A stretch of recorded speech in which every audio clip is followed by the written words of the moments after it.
بسم اللہ الرحمن الرحیم۔ السلام علیکم ورحمۃ اللہ وبرکاتہ۔ شادی کی پہلی رات کیا کریں اور کیسے گزاریں؟ سہاگ رات منانے کا صحیح اسلامی طریقہ کار کیا ہے؟ ہمارے بہت سارے نوجوان ایسے ہیں جن کو سہاگ رات منانے کا سرے سے معلوم ہی نہیں ہوتا، ان کو پتہ ہی نہیں ہوتا، اور شادی کے چند دن ہی گزرتے ہیں تو پھر اختلافات پیدا ہونے شروع ہو جاتی ہیں۔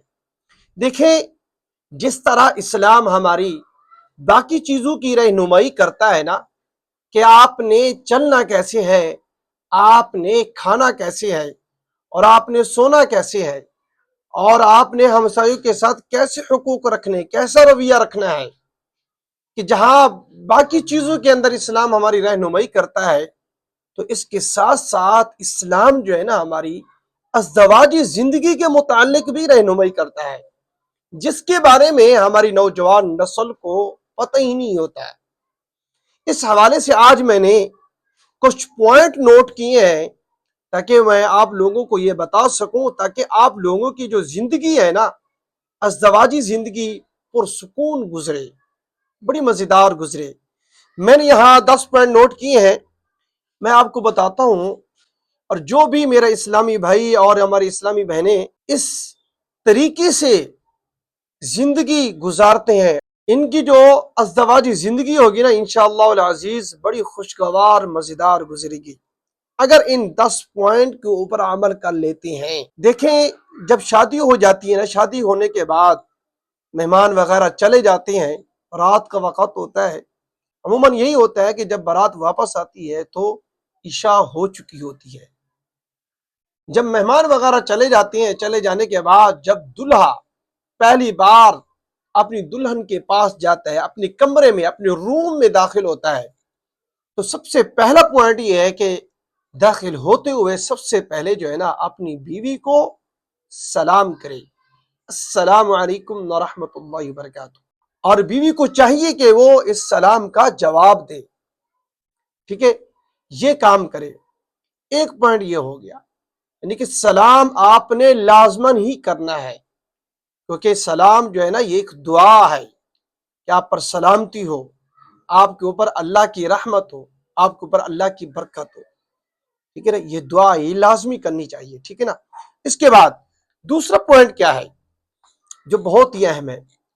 دوسرا پوائنٹ یہ ہے کہ جیسے ہی آپ جو ہے نا سلام کر لیں، سلام کرنے کے بعد سب سے پہلے آپ جو ہے نا اپنی بیوی کو کوئی گفٹ دیں، کوئی ہدیہ دیں، کوئی تحفہ دیں۔ عام طور پر جو یہ کہا جاتا ہے کہ منہ دکھلائی، آج کل تو عورتیں جو ہے نا دلہن کے آگے پیچھے ہو جاتی ہیں، وہ مانگ رہی ہوتی ہیں کہ بھئی منہ دکھلائی، ہمیں پیسے دے دیے، لیکن یہ نہیں ہونا چاہیے۔ یہ ہونا چاہیے کہ دلہن کے پاس کوئی نہ ہو، دلہا جو ہے نا خود ہی اپنی بیوی کو کوئی گفٹ دے، کوئی واچ گفٹ کر دے، کوئی انگوٹھی گفٹ کر دے، یا کوئی اور چیز گفٹ کر دے۔ دیکھیں، جب آپ اپنی زندگی جو ہے نا نئی زندگی شروع ہونے والی ہوتی ہے، ان چیزوں سے اسٹارٹ کریں گے تو زندگی کے باقی جتنے بھی لمحات ہوں گے نا، انشاءاللہ وہ محبت بھرے ہوں گے، کیونکہ جس کی ابتدا ہی اچھی ہو تو اس کا اختتام بڑا بہترین ہوتا ہے، ٹھیک ہے نا۔ یہ آپ نے دوسرے پوائنٹ کے اندر کیا کہنا ہے، کوئی نہ کوئی گفٹ دینا ہے، ٹھیک ہے۔ تیسری بات یہ ہے کہ آپ جو ہے نا اپنی بیوی کے پیشانی کے بال پکڑ کرنا دعا پڑھیں، سنت طریقہ ہے۔ وہ کیا دعا ہے؟ دیکھیں، میں آپ کو یہاں پر ایک بات یہاں بتاتا چلوں، ایسا نہیں ہے کہ آپ جو ہے نا جاتے ہوئے جی بیوی کے پیشانی کے بال پکڑ زور سے، بھائی ایسا بالکل نہیں کرنا۔ جب یہ دعا پڑھنے لگے، آپ اپنی بیوی کو اس کے متعلق آگاہ کریں، ان کو پہلے بتانا ہے میں آپ کے اس طریقے سے یہ دعا پڑھنے لگا ہوں، پیشانی پہ ہاتھ رکھ کر یا پیشانی کے بال پکڑ کر یہ دعا پڑھوں گا، اور یہ مسنون دعا ہے۔ ایسا نہ ہو کہ وہ بیچاری جو نئی آئی ہوئی ہے وہ یہ سمجھنے لگے کہ ابھی پتہ نہیں یہ میرے اوپر کوئی دم درود کر رہا ہے، پتہ نہیں کوئی جادو ٹونا کر رہا ہے، بیچاری گھبرا جائے گی۔ نہیں، یہ چیزیں کرنے سے پہلے اپنی بیوی کو آپ نے سمجھانا ہے، ان کو گائیڈ کرنا ہے، ان کو قائل کرنا ہے کہ یہ مصنون طریقہ ہے، اور یہ دعا جو ہے نا آپ کو سکرین پر نظر آ رہی ہوگی، آپ یہ دعا لازمی پڑھیں، اس کو اچھی طریقے سے یاد کر لیں۔ وہ دعا یہ ہے کہ اللہم انی اسألک خیرہا و خیر ما جبلتہا علی واعوذ بک من شرہا و شر ما جبلتہا علی۔ دیکھیں اس کا ترجمہ سن لیں، بڑا بہترین ترجمہ ہے۔ اے اللہ، میں تجھ سے اس کی خیر مانگتا ہوں، اور تو نے اس کو جن خصلتوں کے ساتھ پیدا کیا ہے ان کی بھلائی کا طلبگار ہوں، اور اس کی شر سے، اور جن خصلتوں کے ساتھ تو نے اس کو پیدا کیا ہے ان کی شر سے تیری پناہ مانگتا ہوں۔ دیکھیں کتنی زبردست دعا ہے۔ جو انسان اپنی بیوی کے پیشانی پر ہاتھ رکھ کر یا پیشانی کے بال پکڑ کر یہ دعا پڑھ لیتا ہے تو شادی شدہ اس کی جو زندگی ہوتی ہے نا وہ پوری کی پوری اس کی خوشگوار گزرتی ہے، اور زندگی بھر اس کی بیوی جو ہے نا تابعدار رہتی ہے۔ یہ دعا آپ لازمی پڑھیں، ٹھیک ہے نا۔ اب آتے ہیں جی چوتھا پوائنٹ۔ چوتھا پوائنٹ کیا ہے؟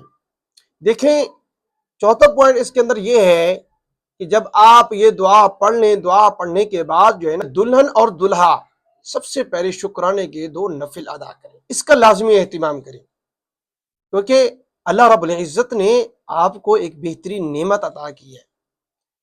شوہر بیوی کے لیے نعمت ہوتا ہے، اور بیوی جو ہے نا شوہر کے لیے نعمت ہوتی ہے، تو دونوں کو بطور شکرانے کے یہ جو ہے نا 2 نفل ادا کرنے چاہیے، پڑھنے چاہیے، ٹھیک ہے۔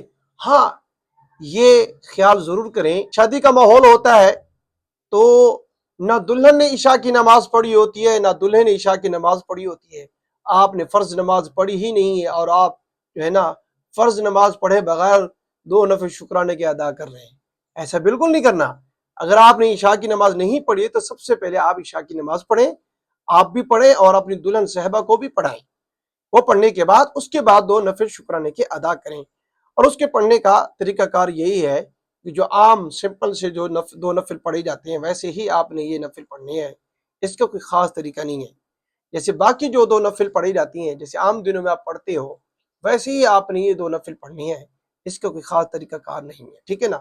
2 نفل لازمی پڑھیں۔ نمبر 5، دیکھیں آپ اپنی بیوی کا اس چیز کا خاص خیال رکھیں، اگر آپ کا من کر رہا ہے نا اپنی بیوی کو ملنے کا، اپنی بیوی کے ساتھ ہم بستری کرنے کا، لیکن اس کے ساتھ ساتھ آپ اپنی بیوی کے جذبات کا بھی خاص خیال رکھیں۔ آپ کا تو من کر رہا ہے لیکن یہ بھی ضرور دیکھیں کہ آیا کہ آپ کی بیوی کا بھی دل کر رہا ہے کہ نہیں۔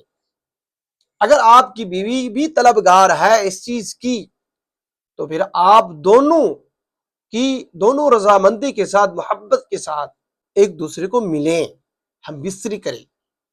ہاں یہ دیکھیں بیوی کی طلب ہو ہی نہ، اب زبردستی یہ کام کری جائے تو یہ ایسا بالکل نہ کریں، ورنہ وہ بیچاری جو نئی دلہن آئی ہے وہ کیا سمجھے گی، ٹھیک ہے نا۔ آپ اس چیز کا خاص خیال رکھیں کہ اتنا لازمی خیال رکھیں کہ آپ جو اس کے ساتھ بیوی کے ساتھ بستری کرنا چاہتے ہیں آیا کہ اس کو بھی طلب ہے کہ نہیں، اس کے بھی جذبات ہیں کہ نہیں۔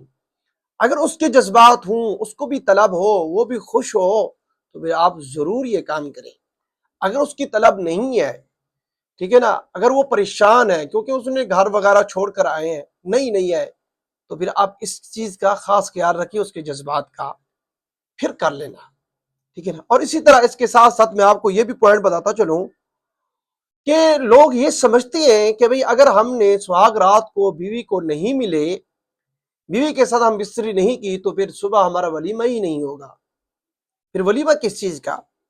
دیکھیں یہ ضروری نہیں ہے کہ آپ اپنی بیوی کے ساتھ ہم بستری کریں اس کے ساتھ پھر صبح آپ کا ولیمہ ہوگا ورنہ نہیں ہوگا، ایسی بات بالکل نہیں ہے۔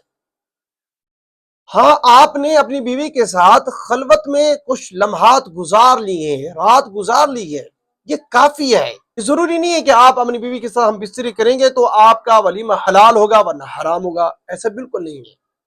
خلوت میں آپ نے رات گزار لی ہے یہ کافی ہے ولیمے کے لیے، ٹھیک ہے نا، یہ ضروری نہیں ہے۔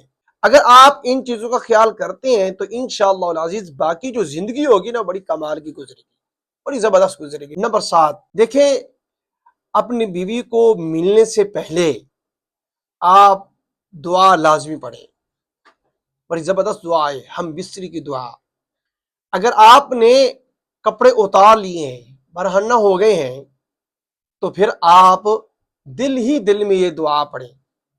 اگر آپ برہنہ نہیں ہیں، کپڑے نہیں اتارے ابھی، یعنی کہ آپ کپڑے پہنے ہوئے ہیں، تو پھر آپ آواز کے ساتھ بھی یہ دعا پڑھ سکتے ہیں. وہ دعا کیا ہے؟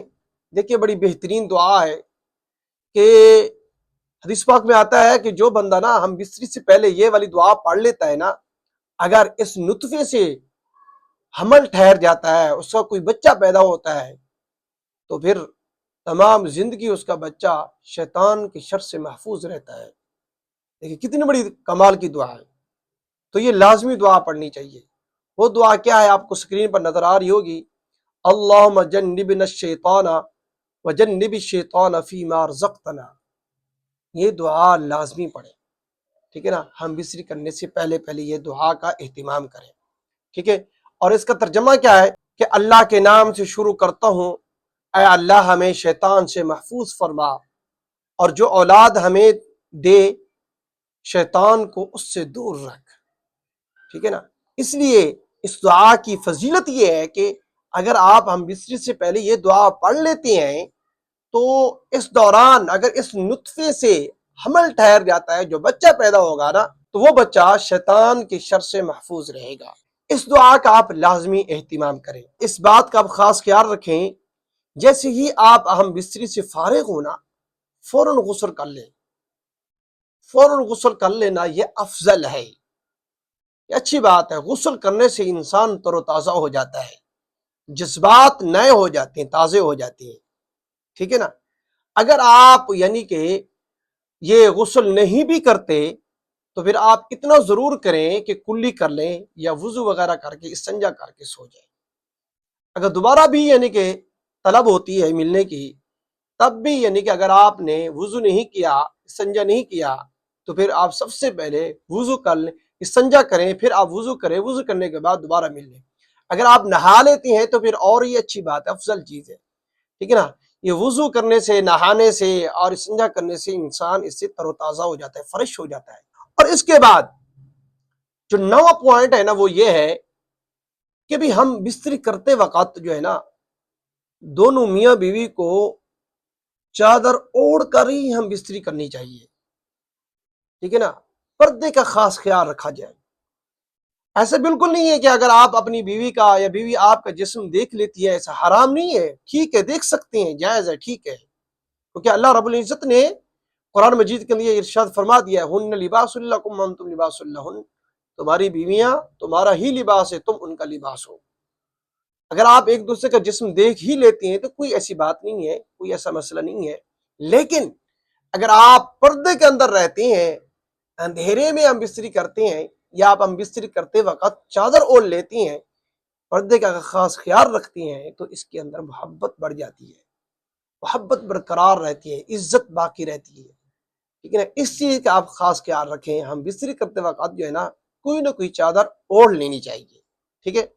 اور اسی طرح 10واں پوائنٹ جو بہت ہی اہم ہے، آخری پوائنٹ، جو آج کل کے نوجوان نسل کے اندر یہ چیز پائی جاتی ہے، اور یہ یاد رکھنا، یہ جو 10واں پوائنٹ ہے نا، اگر کسی بھی مسلمان بھائی کے اندر یہ پایا جاتا ہے، اور اسی طرح کسی میری اسلامی بہن کے مزاج میں یہ بات پائی جاتی ہے، یہ کام کرنا حرام ہے، حرام ترین ہے یہ. اور اگر آپ یہ کام کر رہے ہیں تو پھر آپ گنہگار ہیں. وہ 10واں پوائنٹ کیا ہے؟ وہ یہ ہے کہ سہاگ رات کی جو باتیں ہوتی ہے نا، جو پرائیویسی ہوتی ہے، جو پرائیویٹ باتیں ہوتی ہیں نا، وہ صبح اٹھتے وقت جو ہے نا دوست آ کر ملتی ہیں اور دوستوں کے ساتھ یہ باتیں شیئر کی جاتی ہیں. یہ باتیں شیئر کرنا حرام ہے، گناہ ہے. لڑکے جو ہوتے ہیں نا وہ اپنے دوستوں کو بتاتی ہیں، لڑکیاں اپنی سہیلی کو بتاتی ہیں. یہ دونوں حرام کام کرتے ہیں. جس کی ابتدا حرام کام سے ہو، آپ پھر اندازہ لگائیں آگے والی زندگی اس کی کتنی مشکل ہوگی. اس چیز کا خاص خیال رکھیں. جو آپ کی سہاگ رات کی جو باتیں ہیں نا، جو پرائیویسی ہے، جو پرائیویٹ باتیں ہیں، آپ کسی کو بھی بات بتائیں، یہ بتانا اسلام میں شرعن، اسلام میں بالکل جائز نہیں ہے، ٹھیک ہے نا؟ آپ اس چیز کا خاص خیال رکھیں۔ ہاں بالفرض کوئی بھی آپ سے پوچھتا بھی ہے نا، آپ اتنا ہی کہہ دیا کریں الحمدللہ، اللہ کا شکر ہے، ٹھیک ہے نا؟ اس چیز کا آپ خاص خیال رکھنا ہے کہ یہ چیزیں بالکل نہیں کرنی۔ خاص طور پر یہ جو 10واں پوائنٹ ہے نا، اس کا آپ نے خاص خیال رکھنا ہے۔ اس کے اندر تقریباً نوجوان نسل تمام کی تمام ملوث ہے۔ صبح اٹھ کر دوستوں کو بتا رہے ہوتے میں نے یہ کر دیا، میں نے وہ کر دیا ہے، یہ غلط بات ہے، آپ حرام کام کرتے ہو۔ کسی کو یہ باتیں بتانے والی نہیں ہوتی، یہ راز کی باتیں ہوتی ہیں، یہ پرائیویٹ باتیں ہوتی ہیں، یہ پرائیویسی ہوتی ہے، یہ آپ کا اپنا راز ہوتا ہے، آپ اپنی عزت کے بارے میں بات کر رہے ہوتے ہیں۔ لڑکی جو ہے نا، دلہن جو ہے نا، اپنی سہیلیوں کو مت بتائے، اور دلہا جو ہے نا اپنے دوستوں کو مت بتائے، یہ چیز ہے، ٹھیک ہے؟ مجھے امید ہے آپ کو یہ میری بات سمجھ میں آ گئی ہوگی۔ ویڈیو اچھی لگے اس کو لائک ضرور کریں، اور ہمارے چینل کو لازمی سبسکرائب کریں۔